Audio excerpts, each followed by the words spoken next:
Un cours de bilan sur la recherche de soi, HLP terminale. Qui suis-je? Voilà une question proprement humaine. L'être humain est le seul à se poser cette question. Qui suis-je? Alors à première vue, il semble que je sois le mieux placé pour savoir qui je suis. En effet, c'est de moi qu'il s'agit et ce que je suis, je l'éprouve directement. C'est moi. Pourtant, cette question est sans fond. Et au fond, c'est une question qui guide toute notre existence. Pour peu que nous vivions authentiquement, pour peu que nous ne nous contentions pas de jouer le jeu social, c'est une question qu'on s'est tous posée. Qui suis-je? Enfin, j'espère. Ce que je pense être, c'est mon nom, ce sont mes qualités, ce sont mes défauts, c'est mon rôle social, c'est aussi mes ressentis. Mais d'où ça vient tout ça? Est-ce que c'est vraiment moi, mon nom, mes qualités, mes défauts, mon métier, mes sentiments? Est-ce que tout ça c'est vraiment moi? Est-ce qu'il n'y a pas, comme le pense la psychanalyse, toute une part de moi-même qui échappe à ma conscience? Alors, ce que je suis semble tout d'abord déterminé par mon capital génétique, le capital génétique que je porte, qui me vient de mes parents et à travers eux de toutes les générations qui m'ont précédé. Cette partie de moi, je ne la connais pas. Elle m'échappe et je dois l'assumer. Mais mon capital génétique ne détermine pas entièrement ce que je suis. Nous savons que certains gènes ne s'expriment, ne se manifestent que dans certaines circonstances. Et tout ce que je suis n'est pas réductible à mes déterminations génétiques. Tout d'abord, je suis née dans une société, dans une famille qui a un passé immémorial. Et ce passé se transmet, souvent de manière inconsciente, de génération en génération. L'enfant d'une déportée de la Shoah portera en lui toute l'horreur que sa mère aura vécue. Même, et je dirais même surtout, si le souvenir de la Shoah n'est jamais évoqué explicitement dans la famille. Nous portons en nous des mémoires qui se transmettent. Le nouveau-né est dans une relation symbiotique à sa mère, à son entourage. Il s'imprègne comme une éponge des ressentis de son entourage. Ce que je suis, c'est l'ensemble des affects de ma famille qui se sont imprégnés en moi-même avant même que je sache que j'étais moi.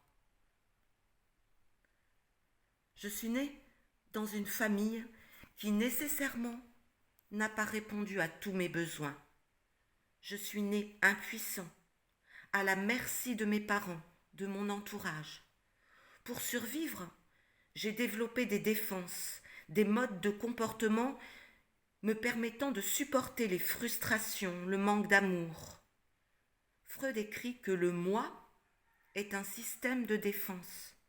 Ce que j'appelle moi, ce serait l'ensemble des caractéristiques qui se sont développées en moi, constituées pour que je puisse survivre dans un milieu plus ou moins problématique.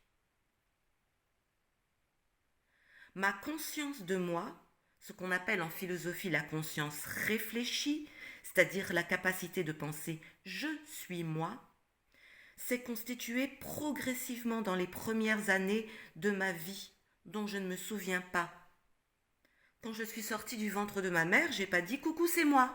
Non, je ne me saisissais pas encore comme un moi, je.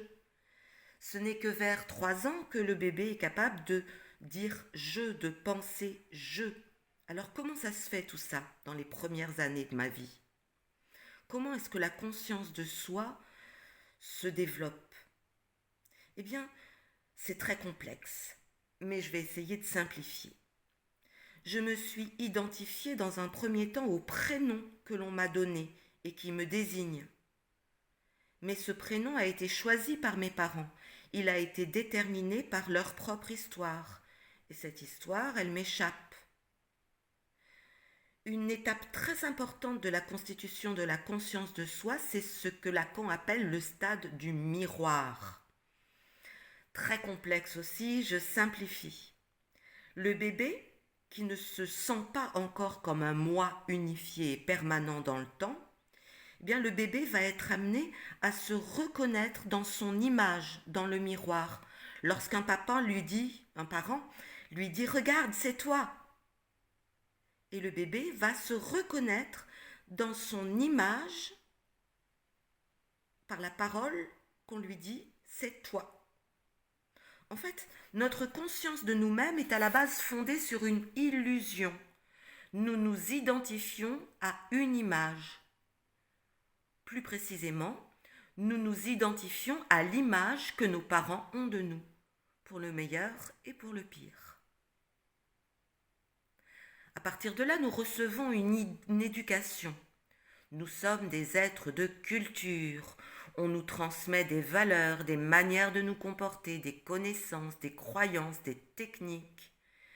Tout ce que nous recevons va contribuer à constituer ce que nous sommes. Alors la question se pose. Ne sommes-nous donc que le résultat de ces multiples influences qui nous ont modelés ?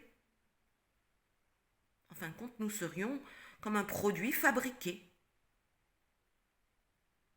Ici, nous rencontrons la question cruciale de la liberté, du libre arbitre.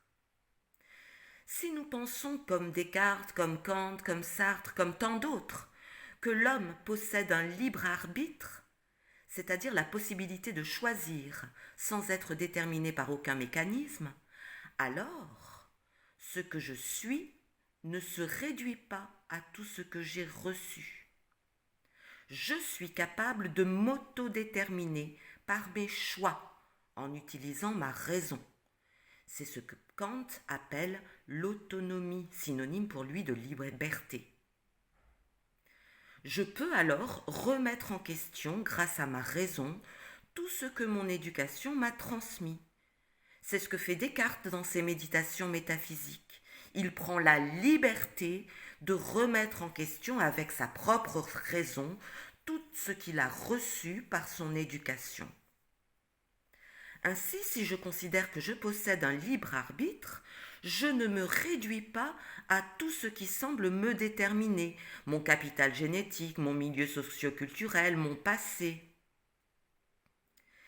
Et cette affirmation du libre arbitre va amener Sartre, philosophe du XXe, à écrire que je suis ce que je choisis. Je n'ai pas une nature qui détermine ce que je suis. Certes, je suis dans une certaine situation, avec un capital génétique, avec un milieu socio-culturel, avec certains événements de mon enfance, etc. Certes, tout ça existe, mais je ne me réduis pas à tout cela. Ce sont mes choix libres qui déterminent ce que je suis, et non ce que j'ai reçu de ma nature, de ma culture, des événements de mon enfance. C'est moi qui donne un sens librement à ce que j'ai reçu. Et à partir de ce sens que je donne librement, eh bien c'est moi qui fais mes choix. Et je suis ce que je choisis d'être. Ainsi, je ne suis pas totalement... au contraire, ainsi je suis totalement responsable du moi que je suis. Puisque ce moi, c'est moi qui le choisis. Mais là, il y a quand même des problèmes. Si c'est moi qui me choisis moi-même, si c'est moi qui choisis par exemple d'être lâche ou héros, c'est un exemple de Sartre, la question est, à partir de quoi mes choix se font-ils ? Qu'est-ce qui choisit en moi ? Quand je pense choisir librement, n'est-ce pas tous mes conditionnements inconscients qui déterminent mon choix ? Bon, on peut dire que c'est la raison universelle qui me permet de choisir. Mais si la raison est universelle, notre manière d'utiliser cette raison n'est-elle pas conditionnée par notre situation, par notre éducation? Dans ce cas, ma liberté n'est qu'illusoire. Ça, c'est la position de Spinoza. Bon, si vous vous intéressez à cette question, allez voir le cours sur la liberté.